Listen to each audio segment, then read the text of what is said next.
va parler maintenant d'un contrat qui a été signé cette fois. Le contrat pour la Saône entre maître d'ouvrage et collectivité. Contrat qui peut paraître assez technique sur le papier, mais qui concerne en réalité 500 communes sur les bords de Saône, des Vosges jusqu'à Confluence à Lyon. 500 km de cours d'eau et de zones humides à protéger.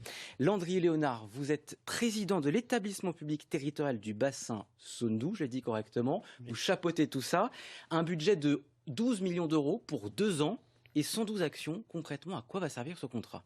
Alors l'objectif de ce contrat, c'est de mettre 20 mètres d'ouvrage autour de ce grand chantier qui a pour objectif de se mobiliser sur la question de la qualité de l'eau, de la quantité de la ressource en eau sur le bassin et bien évidemment des questions de biodiversité dans un contexte de changement climatique qui s'accélère et qui pose des questions aussi socio-économiques sur le bassin.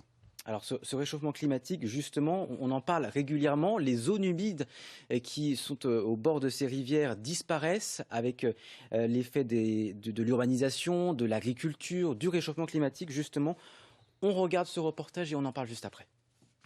La Saône est une rivière avec une identité forte. Elle a donné son nom au département de la Haute-Saône. 356 km de voies navigables, dont 110 sur le territoire haut-saônois. Et une étude approfondie souhaitée par le conseil départemental pour envisager son avenir en analysant bien son passé. Un état des lieux avec des scientifiques, pas de la démagogie ou du combat politicien, non. Le scientifique, ce qui est bien avec les scientifiques, c'est qu'il dit la vérité. Le scientifique, il n'a pas de parti pris. Quand ça va bien, il dit ça va bien. Quand ça va pas bien, il dit ça va pas bien, il faudrait changer. Il est neutre. La Saône prend sa source dans les Vosges et va se jeter dans le Rhône à Lyon. Depuis 3000 ans, des bateaux naviguent sur ce cours d'eau.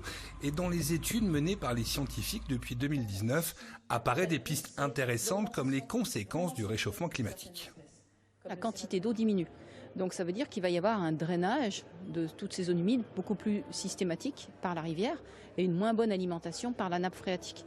Donc ça aussi, ça va entraîner des changements drastiques à la fois de la quantité en surface de ces zones humides et puis de leur pérennité, de leur durée de vie qui va être modifiée négativement. Grâce à cette étude scientifique menée par ces universitaires, la Saône livre ses secrets et se projette dans le futur.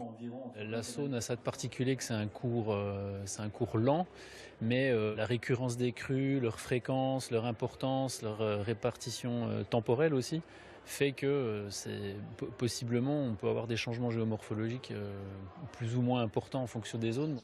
La Saône devra composer avec ces changements, mais les chercheurs ont travaillé sur d'autres thématiques comme le patrimoine, l'histoire, l'écosystème, l'économie, la géologie, pour une interaction plus forte entre la rivière et les territoires qui l'entourent. Ce contrat pour la Saône qui a été signé donc entre les collectivités et les maîtres d'ouvrage comporte donc 112 actions, on le disait tout à l'heure, un budget de 12 millions d'euros. Quelles actions concrètes vous allez mettre en place justement pour protéger la biodiversité, protéger ces zones humides? Alors on a différents volets, on en a 6 exactement à l'intérieur. Pour faire simple, on va de la sensibilisation classique sur les questions de l'eau et on a aussi des actions liées à des travaux ou des études. Pour les travaux, typiquement, ça peut être la restauration de francs-bords du Bourgeon, par exemple, la Gergy.